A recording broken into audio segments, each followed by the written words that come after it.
Okay, today we are here with Dr. Thomas Dykstra, the BRIX measuring sugar giant of agriculture and farming. We've gotten some calls, we've gotten some emails, and a lot of people are wondering, how do you build sugar in a plant? This is a tough topic because there's a lot of different things. But to start off with, would there be 4 or 5 things that may be needed to start the process? And let me help you out here.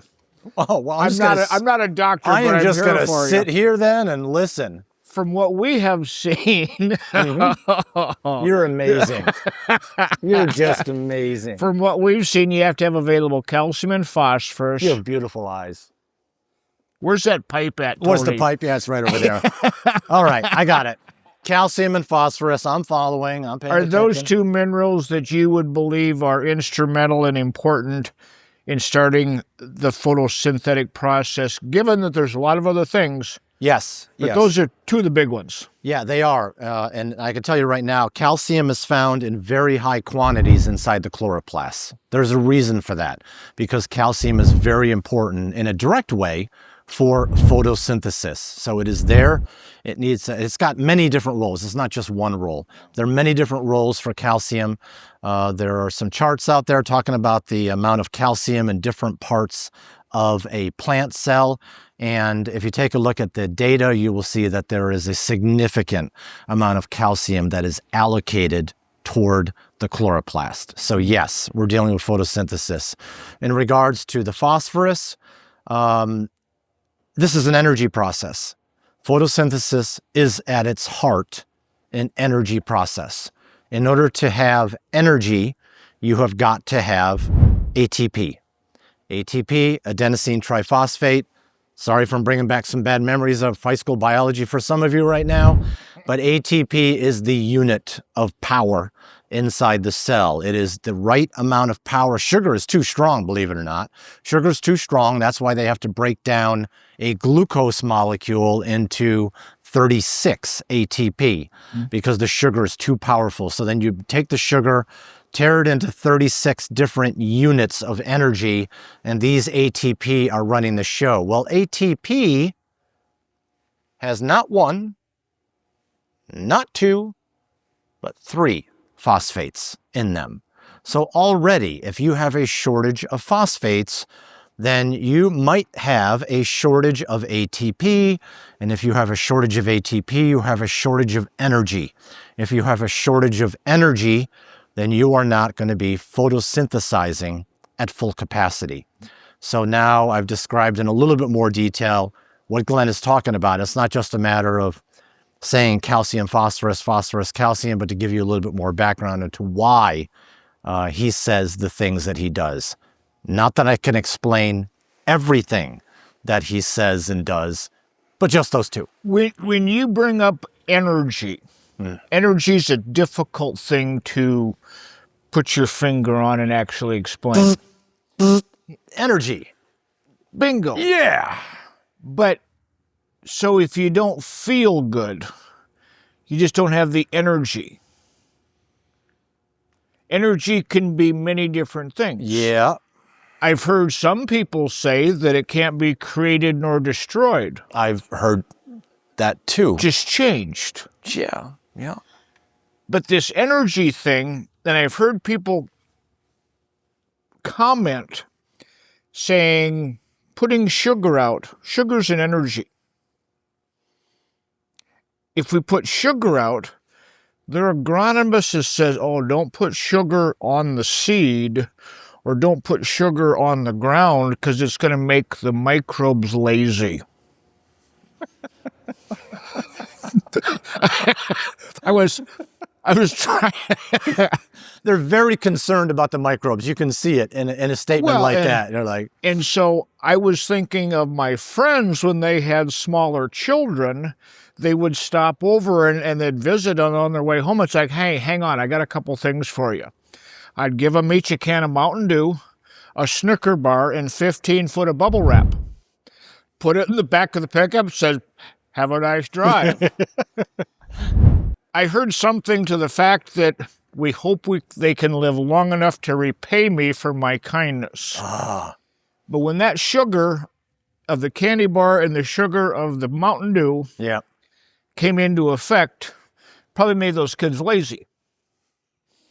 As they're bouncing. Yes. Why would an agronomist say that? Diversion. I do wonder sometimes whether there's diversion involved in order to, if they do know how the system works, I wonder whether or not they are diverting the truth. Because sometimes when you speak the truth, you find out that the truth is a little bit more simple than you thought it was, as we've kind of described before, and that raising plants shouldn't be rocket science. So it strikes me that sometimes that may be a diversion. As far as making them lazy, well, they're going to be searching quite energetically. Notice how we use that word. Yeah, nailed it. I did. So they're energetically looking for food in order to give them the energy that they need to continue to be energetic. I really keep reusing it a lot. I should probably I think change. you're probably good. I think I should stop those. Okay, question on that. So a plant's making sugar. Yep. The microbes are giving off CO2. There's the carbon cycle. What if nothing can breathe? What if there's compaction in the soil? If there's compaction in the soil, you will not get aerobic microbes. Aerobic microbes are the workhorse of the soil. They should be found, not usually, they should be found in like an 80 to 20 ratio. You always should have about 20% anaerobic microbes. The anaerobic microbes are almost always going to be associated with the compaction layer and just underneath the compaction layer. They don't get too terribly deep, but their job is to start breaking down the compaction layer and opening it up so that you go from 6 inches of breathing to 6.5 inches of breathing. So the anaerobic microbes have their purpose. They can open up the soil in order to make it more hospitable. So you need to have both. If you just had aerobic, they'd never be able to break through the compaction layer ever. That's why you need the anaerobic. But the aerobic ones, they're fast. They're moving. They're getting things done. These are the ones that are associated with the roots. These are the ones that are supplying the nutrients. The anaerobic bacteria are not generally supposed to be that close to a plant. They do not get along well. They don't play well with plants. And so because of that, they've got their job. The plants would prefer they keep them at a distance, let them do their thing, but it's the aerobic bacteria that need the oxygen, and they need to have a food source, and that food source needs to come from the plant. If the plant is low BRIX, as we've talked about many times before, the question was raised once time, well, what about a 4 BRIX plant? 4 BRIX plant is putting out about 2 BRIX into the soil. That's not a lot of sugar, which means you're not going to have a lot of happening microbes. They're not going to be that happy with that little sugar. And so you're going to need a little bit more of a boost. We often provide that boost by putting down sugar. Does that mean sugar is not necessary if it's a high BRIX plant? Absolutely, it's not necessary for a high BRIX plant. The amount of sugar that is going into the soil from a high BRIX plant is far and above anything that you could put in the soil. Your pockets are not deep enough in order to do something like that. But we do need to provide these boosts. And these boosts are provided by applications of sugar, brown sugar, molasses. These are the type of common sugars. It's a good carbon source. It's that good sugar source. It puts the carbon into the soil.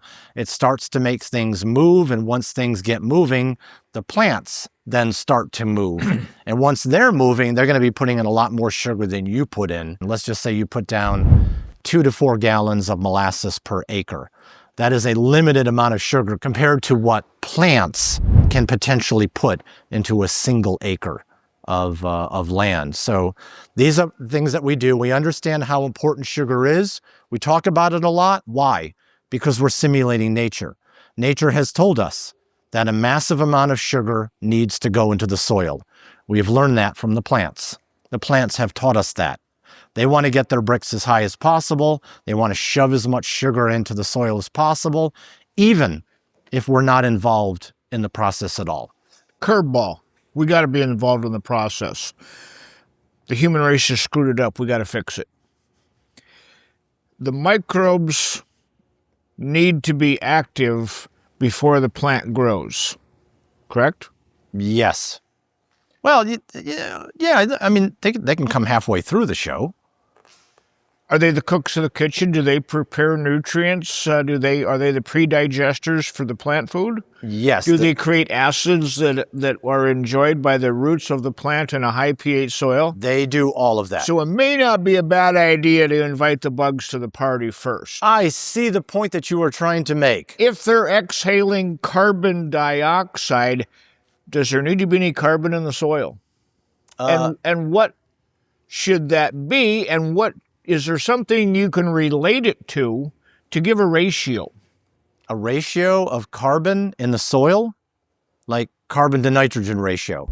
An ideal carbon to nitrogen ratio, an ideal is usually about 30 to 1. You can certainly get 35 to 1 or beyond that, but a 30 to 1 is about as ideal as you can get. 30 to 1, what are most guys at? Most guys are in the 8 to 10. 5 to 15 range. Yeah. 8 to 10 I think is fair. So you're doing great though, don't get me wrong. I mean, 30 to 1 may be ideal, but 25 to 1 is also quite good. And you're going to be in very good shape if you do that. But we've seen soils go beyond that. And we know that there are other plants out there on planet Earth that are certainly at 30 to 1. We can't sit there and say, oh, well, once we hit 25 to 1 or even 20 to 1, we can stop.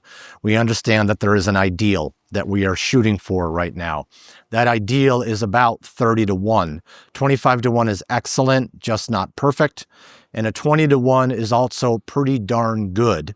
But as you get lower and lower, and it really gets critical as you move from 1 to the next, 16 to 15 to 14 and on the way down, you're going to have complications. And these complications make it difficult in order for life to function the way that it should be functioning in the soil. So that's why we test the carbon to nitrogen ratio. It's often used in many soil tests. I think the Haney test has got that ratio listed there too. And so when you have this, it is a piece of the puzzle. It's not the only thing. There are some people who are who feel that, pH is the only thing that you need to worry about. There are some that talk about the carbon-nitrogen ratio, that's the only thing you need to worry about. But all of these tests and all of these particular parameters that we are discussing during our series are designed to give you a fuller picture so that you, the farmer, are educated enough in order to make a good decision, and that you can even, talk about it with other farmers at the bar or at the coffee shop, or, dare I say, that you can actually have this talk with some of the chemical distributors. Sorry. I feel so bad when he gets choked up like that. That is very true emotion is coming out. True emotions, yes. We're looking at building sugar in the plant. So if there's calcium and phosphorus and manganese, available manganese that hasn't been tied up by glyphosate, will help with the sugar building process of photosynthesis. One of the first plant. steps, absolutely. Make sure that your carbon to nitrogen number. Now, there are fertilizer guys and there's other spokespeople and there's other companies that will say, be careful when you add carbon to the soil because it's going to tie up the nitrogen. Tie it up. Any thoughts? Thespian. I think you should become a thespian. I think you missed your calling. That's what I'm thinking. All right, so you missed it. He's checking out on me. Carbon will tie up nitrogen, and he knows this, and it's supposed to. Because a plant wants to have carbon and oxygen as its primary essence of life. Carbon and oxygen makes up 90% of the plant. Nitrogen only makes up 3. 90% carbon and oxygen, 3%. That's a 31 carbon to nitrogen. Could it possibly? Did you just stumble across an accidental discovery? I think I jumped across it before. This whole thing ties together. Looking at surviving tough times, looking at yield versus profit, looking at saving time, saving money, becoming more natural, becoming healthier. Much like your children prefer higher quality food. They have told us. I think we all deserve higher quality food. So we hope this sugar building information has been beneficial to you. If you have any questions, comments, concerns, or possibly consulting questions for Dr. Dykstra, please contact him at Dykstra Labs or give us a call at Soil Works. And the name is more than a name, because when you get things right, soil works. And with that, we are out of here. Thanks for watching. We hope this information has been a benefit. Great ending. Oh.